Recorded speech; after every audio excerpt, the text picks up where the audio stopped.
தென்மேற்கு வங்கக்கடலில் இலங்கை கடற்கரைக்கு அருகே உருவான டிட்வா புயல் தமிழ்நாட்டை நோக்கி நகர்ந்து வருகிறது. குறிப்பாக இலங்கையில் நிலப்பகுதிக்குள் நுழைந்ததால் புயல் நகரும் வேகம் குறைந்தது. ஆனால் தற்போது நிலப்பகுதியில் இருந்து விலகியதால் அதன் வேகம் தற்போது அதிகரித்துள்ளது. அதன்படி தற்பொழுது வங்கக்கடலில் மணிக்கு 8 கிலோமீட்டர் வேகத்தில் புயல் நகர்ந்து வருவதாக வானிலை ஆய்வு மையம் தெரிவித்துள்ளது. குறிப்பாக சென்னைக்கு தெற்கே 400 கிலோமீட்டர் தொலைவில் புயலானது மையம் கொண்டிருக்கிறது.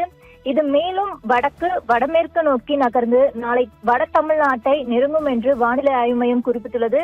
இதையடுத்து நாளை அதிகாலையில் புதுச்சேரி மற்றும் சென்னை இடையே கரையை கடக்க வாய்ப்புள்ளதாகவும் கணிக்கப்பட்டுள்ளது. இதன் காரணமாக தமிழகத்தில் பல்வேறு மாவட்டங்களில் கனமழைக்கு வாய்ப்பு இருப்பதாகவும் இந்திய வானிலை ஆய்வு மையம் தெரிவித்துள்ளது. இந்த நிலையில் மணிக்கு 8 கிலோமீட்டர் தொலைவில் 8 கிலோமீட்டர் வேகத்தில் நகர்ந்து வரும் இந்த புயல் சென்னையை நோக்கி நகர்ந்து வரும் டிட்வா புயலானது காரைக்காலுக்கு 110 கிலோமீட்டர் தொலைவிலும் புதுச்சேரிக்கு 300 கிலோமீட்டர் தொலைவிலும் புயல் தற்போது மையம் கொண்டுள்ளது. அதாவது தமிழ்நாடு மற்றும் புதுச்சேரி ஆந்திரா கடல் பகுதியை நாளை அதிகாலை டிட்வா புயல் நெருங்கும் என எதிர்பார்க்கப்படுகிறது. அதன்படி செங்கல்பட்டு, விழுப்புரம், கடலூர், மயிலாடுதுறை ஆகிய 4 மாவட்டங்களுக்கு இன்று ரெட் அலர்ட் விடுக்கப்பட்டுள்ளது. அதாவது இந்த மாவட்டங்களில் இன்று அதிக கனமழை பெய்யக்கூடும் என வானிலை ஆய்வு மையம் தெரிவித்துள்ளது. இதே போன்று சென்னை, காஞ்சிபுரம், திருவள்ளூர், ராணிப்பேட்டை, திருவண்ணாமலை மாவட்டங்களில் மிக கனமழை பெய்யும் என்றும் தெரிவிக்கப்பட்டுள்ளது.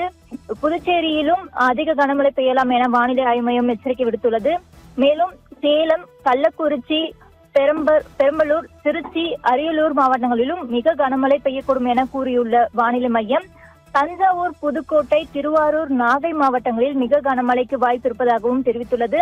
அதன்படி சென்னையை பொறுத்தவரை நகரின் சில இடங்களில் மட்டும் மிக கனமழைக்கு வாய்ப்பு இருப்பதாகவும் வானிலை ஆய்வு மையம் தெரிவித்துள்ளது. ரெடி விவரங்களுக்கு நன்றி நந்தினி. டிட்வா புயலின் நகரும் வேகமானது 8 கிலோமீட்டராக அதிகரித்து காணப்படுகிறது. முக்கிய செய்தியாக பார்த்தும் விவரங்களை செய்த நந்தினி வழங்கியிருக்கின்றோம்.